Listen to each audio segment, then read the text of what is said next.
Hello दोस्तों, स्वागत है आपका एक नई वीडियो में। इस वीडियो में हम लोग बात करने वाले हैं एमिनो एसिड्स के बारे में। ये बहुत इंपॉर्टेंट है भाई, क्योंकि एमिनो एसिड्स ही आपस में जुड़कर प्रोटीन बनाएंगे और प्रोटीन का प्राइमरी स्ट्रक्चर, सेकेंडरी स्ट्रक्चर, जितनी भी चीजें हैं पूरी ये प्रोटीन वाली यूनिट बहुत इंपॉर्टेंट है।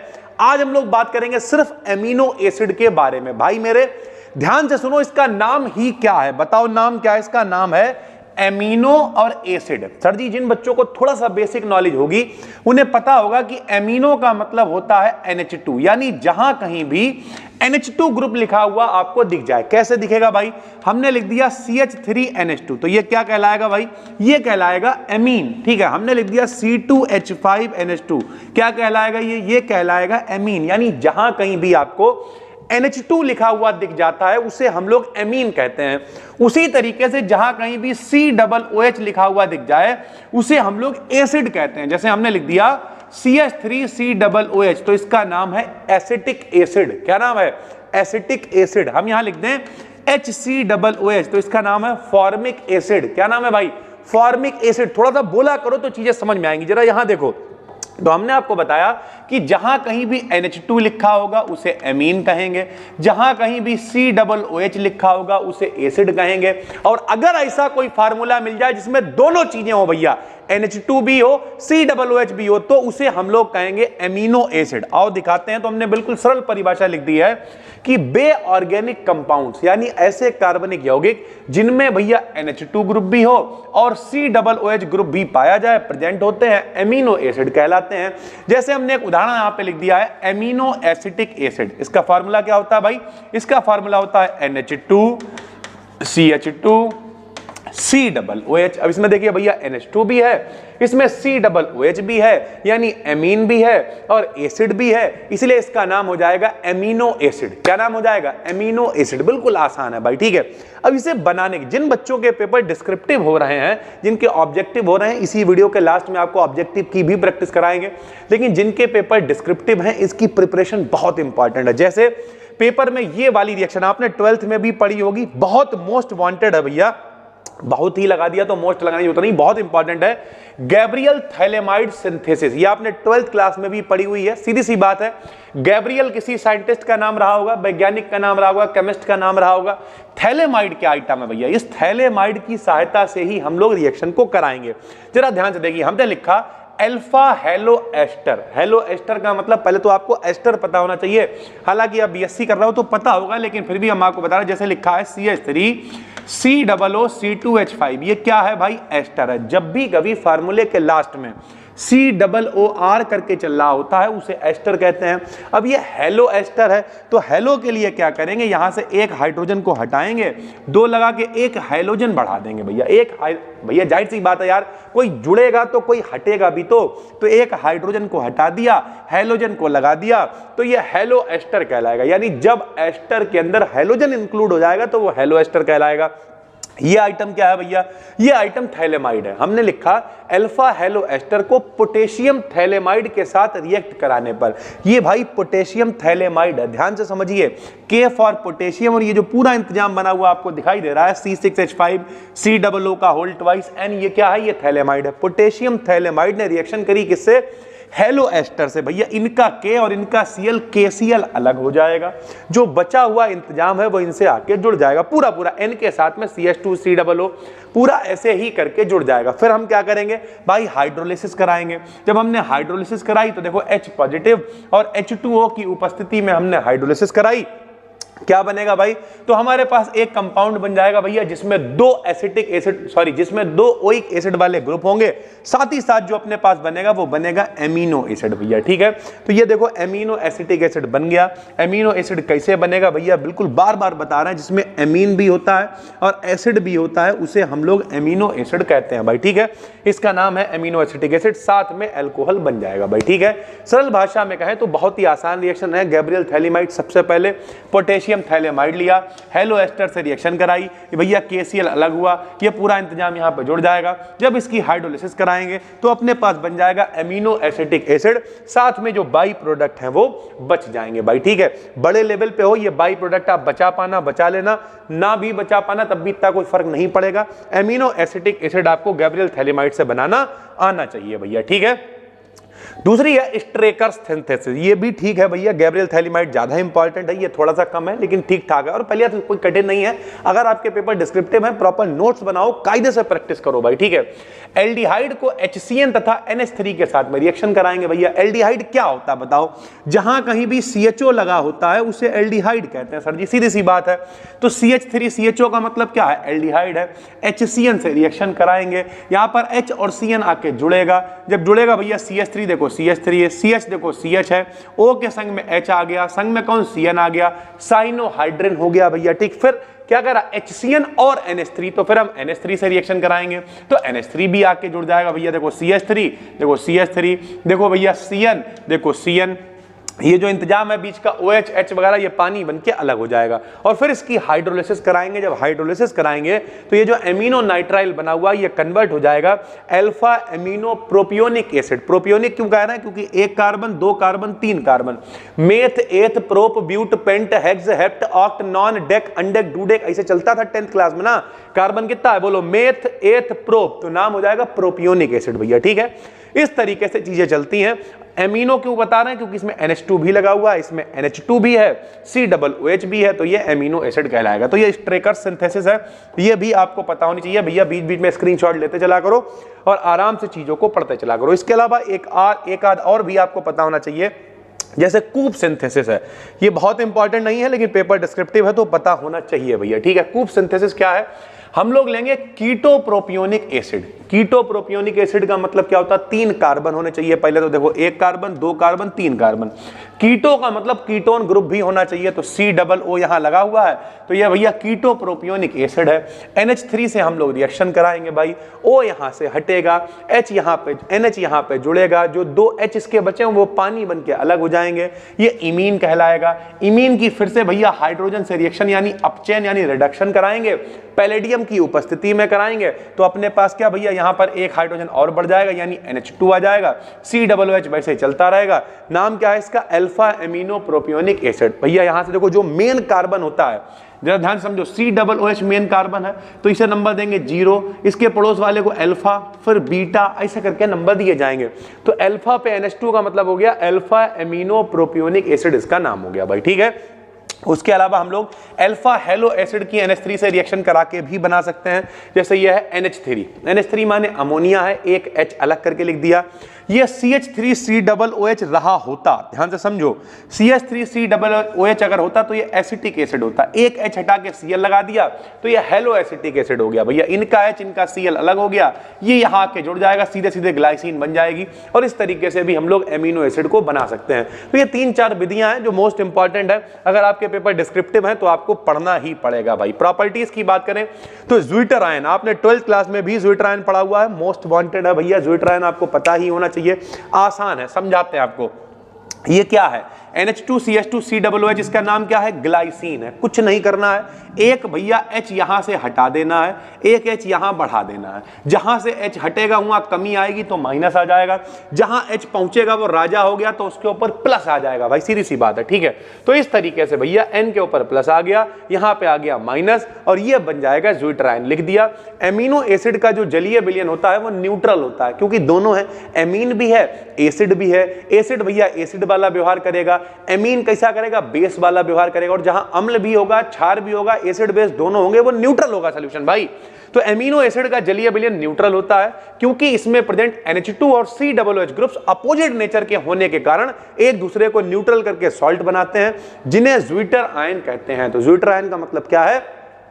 ज्विटर आयन कैसे बनेगा भैया? ग्लाइसिन लेंगे, या देखो यहां से एक H हटाएंगे तो H प्लस अलग हो गया, यहां माइनस आ गया, इस H प्लस को यहां पे जोड़ देंगे तो ये भैया हो जाएगा NH3 positive, CH3COO negative. Zwitter ion इस तरीके से बन जाएगा भाई, ठीक है। यदि सॉल्यूशन का pH इस प्रकार से एडजस्ट करें, विकल्प के लिए मोस्ट वांटेड क्वेश्चन है, आएगा ही आएगा कि भैया pH वैल्यू को अगर इस तरीके से सेट किया जाए कि एमिनो एसिड ना तो कैथोड की तरफ जाए ना ही एनोड की तरफ जाए, तब इस pH को एमिनो एसिड का आइसो इलेक्ट्रिक पॉइंट कहते हैं। अगर पूछे कि आइसो इलेक्ट्रिक पॉइंट क्या होता है, तो भैया सीधी सी बात है, pH वैल्यू को इस तरीके से सेट करना पड़ेगा। अबे pH वैल्यू क्या होती है? pH वैल्यू ये होती है जो डिसाइड करेगी कि कोई एसिड है या बेस है। सॉरेंसन ने इसके बारे में बताया था। तो पीएच वैल्यू भैया इस तरीके से एडजस्ट कर ली जाए, सेट कर ली जाए कि फिर एमिनो एसिड जो है वो ना प्लस की तरफ जाए, ना माइनस की तरफ जाए, ना कैथोड की तरफ जाए, ना एनोड की तरफ जाए।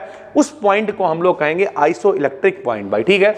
कुछ इसकी इंपॉर्टेंट रिएक्शंस हैं जो आपको पता होनी चाहिए, जैसे COOH ग्रुप के कारण ये रिएक्शन दिखाता है। COOH ग्रुप के कारण कैसे रिएक्शन दिखाएगा भैया, जाहिर सी बात है NH2CH2 COOH, ग्लाइसिन ही उठाए ले रहा है, सबसे सरल है। COOH यहाँ पे डिस्टर्ब हो जाना चाहिए, मतलब रिएक्शन दिख गई। BaOH का होल ट्वाइस बेरियम हाइड्रोक्साइड से कराई हमने, क्या बना भैया CH3NH2 मेथिल अमीन बन गया।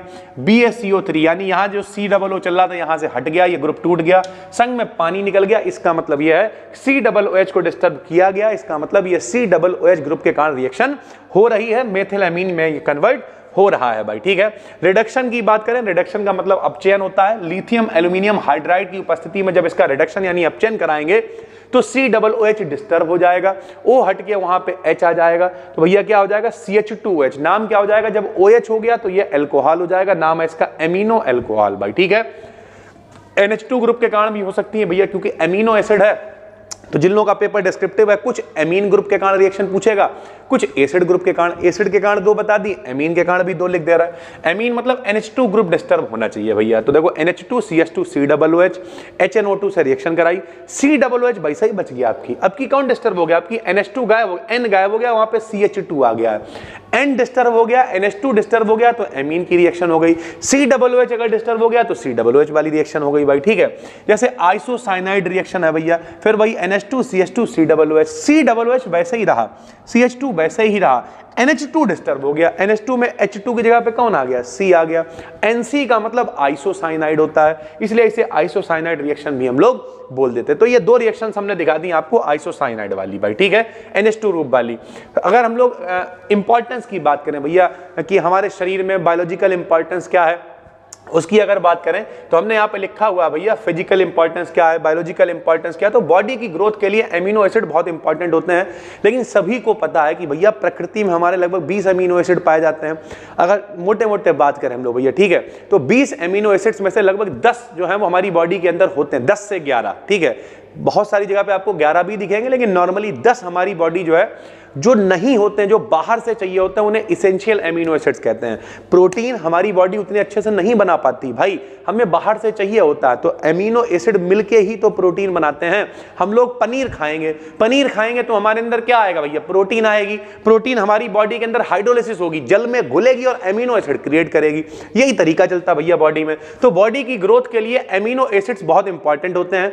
हमारा शरीर इन एमिनो एसिड की सिंथेसिस नहीं कर पाता, नहीं बना पाता इन्हें, इसलिए ये भोजन में प्रोटीन के रूप में बाहर से प्राप्त किए जाते हैं।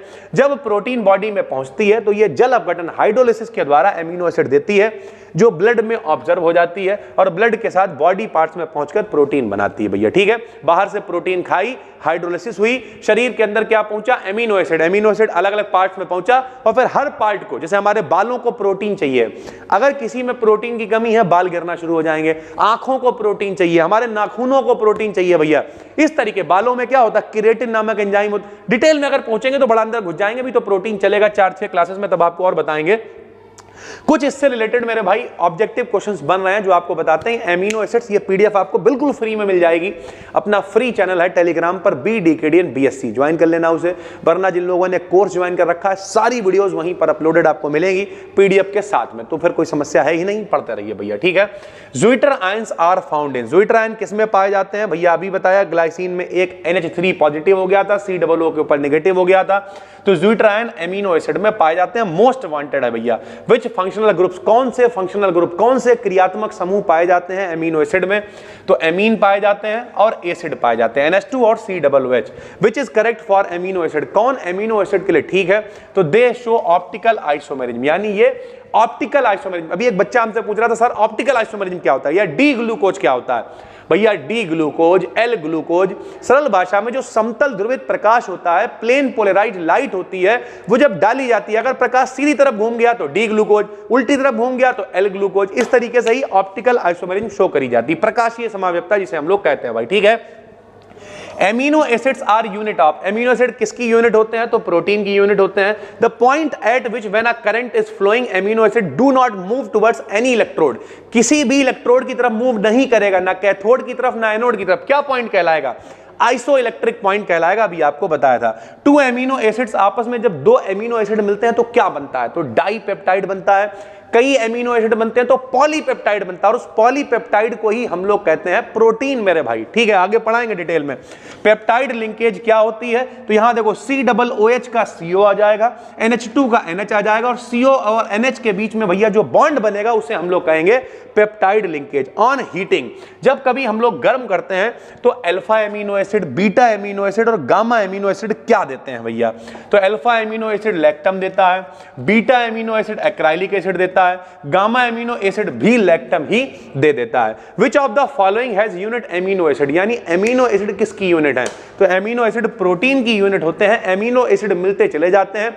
अरे भैया सीधे सीधे एमिनो एसिडों को मिला दो, जो सीधी सीधी स्ट्रक्चर आपको मिलेगा उसी को हम लोग कहेंगे प्रोटीन भाई। ठीक है, number of essential amino acids, essential amino acids कितने होते हैं? तो भैया कम से कम 10 हमें चाहिए होते हैं जो इसेंशियल एमिनो एसिड्स के, 10 से 11 जो ऑब्जेक्टिव में हो वो लगा देना।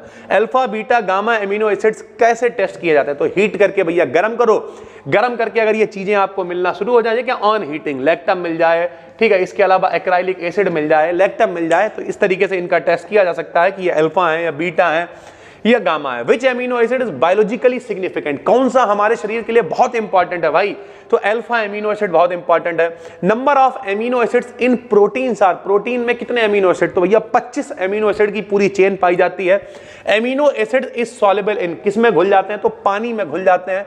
Number of amino acids in A and B chain of insulin are, insulin सभी को पता है 6 10 5 होला ऑफ n, इंसुलिन की कमी से ही डायबिटीज होता है, सभी को मालूम है। तो जो इंसुलिन है उसके अंदर कितने एमिनो एसिड्स भैया मिल जाएंगे? तो 51 एमिनो एसिड्स आपको मिलेंगे। Amino acids are classified, 3 group में भैया बांटे गए हैं, सीधी सी बात है। Amino acids obtained by Strecker synthesis, अभी ऊपर बनाया था, स्ट्रेकर सिंथेसिस से अल्फा एमिनो एसिड बनता है भाई। Amino acid reacts with alcohol, जब एमिनो एसिड की अल्कोहल से क्रिया कराते हैं HCl की उपस्थिति में तो क्या बनता है? तो higher derivatives of alcohol. Derivatives का क्या मतलब होता है भैया? डेरिवेटिव्स का मतलब व्युत्पन्न। जैसे हम आपको बताएं C2H5OH, ये अल्कोहल है, प्रॉपर अल्कोहल है। अब हम क्या करें, इसमें से कुछ हटाएं, मान लिया हमने एक H हटाया, उसकी जगह कुछ लगा दिया, तो वो डेरिवेटिव कहलाएगा भाई। ठीक है, उसके बाद भाई आगे बढ़ते हैं। The amino acid in which chiral centre, chiral centre आपको पता है, फर्स्ट सेमेस्टर में पढ़ाया था, ऐसा कार्बन जिसके चारों तरफ अलग अलग आइटम जुड़ा हुआ हो उसे कायरल कार्बन कहते हैं, ऐसे ही कायरल सेंटर कहलाता है। इज नॉट फाउंड इन, तो ग्लाइसिन जो अभी हमने पढ़ा है NH2CH2COOH, उसमें कायरल सेंटर नहीं पाया जाता भाई। ठीक है, the sequence in which amino acids are arrange, ये देखो भैया एमिनो एसिड को अरेंज कर दें अगर हम सीधे सीधे तो क्या बनेगा? तो भैया प्राइमरी स्ट्रक्चर 1 डिग्री स्ट्रक्चर बनता है प्रोटीन का, उसी स्ट्रक्चर को अगर घुमा दें, ऐसे डिजाइन बना दें तो वो 2 डिग्री स्ट्रक्चर में कन्वर्ट हो जाता है भाई।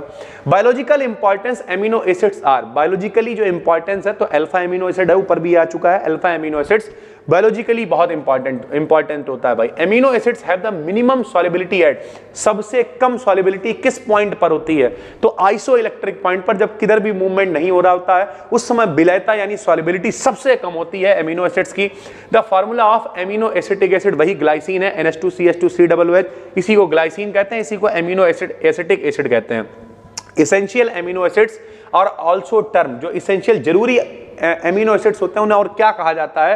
तो इंडिस्पेंसेबल एमिनो एसिड्स भी हम इन लोगों को कहते हैं भाई। Which of the following is an essential, कौन कौन से इसेंशियल हैं? तो भैया ल्यूसीन है, एर्जिनिन है, ये सारे इसेंशियल एमिनो एसिड्स हैं। Which of the following is non essential? तो हिस्टिडीन है, कोई इसेंशियल नहीं है भाई, नॉन इसेंशियल है। And amino acids is acidic solution, जब कभी एसिडिक सोल्यूशन होता है, अम्लीय विलयन होता है, तो एक एमिनो एसिड कैसे बिहेव करता है? तो एज ए कैटाइन की तरह बिहेव करता है। कैटाइन मतलब क्या होता है और एनाइन क्या होता है? कैटाइन मतलब पॉजिटिवली चार्ज, ठीक है, एनाइन मतलब निगेटिवली यानी माइनस वाला होता है, तो ये कैटाइन की तरह बिहेव करता है। ये 29 ऑब्जेक्टिव आपको दिए प्लस पूरा एमिनो एसिड्स हमने इसमें बता दिए हैं। ये PDF आपको तुरंत मिल जाएगी भैया टेलीग्राम पे, बिल्कुल फ्री में चैनल BDKDN BSc सर्च कर लेना, बिना डिस्क्रिप्शन में लिंक मिल जाएगा। चाहो तो आप एप्लीकेशन पे कोर्स को ज्वाइन कर सकते हो। धीरे धीरे चल रहा है मामला, लेकिन बेहतरीन कंटेंट लेके आ रहे हैं, स्पीड को बढ़ा रहे हैं, थोड़ा सा फ्री हुए हैं तो ज्यादा वीडियोस भी अपलोड करने की कोशिश कर रहे हैं। बेहतरीन कंटेंट आपको मिलेगा, पूरा पेपर तक आपके साथ में आपको लेके चलेंगे। और वरना यूट्यूब पे भी प्लेलिस्ट जो डिस्क्रिप्शन में है, बेहतरीन कंटेंट है। यूट्यूब पे भी इतना हम आपको पढ़ा देंगे कि आप आराम से जाके अच्छे से पेपर दे पाओगे। फिर मिलते हैं, तब तक के लिए धन्यवाद, थैंक यू।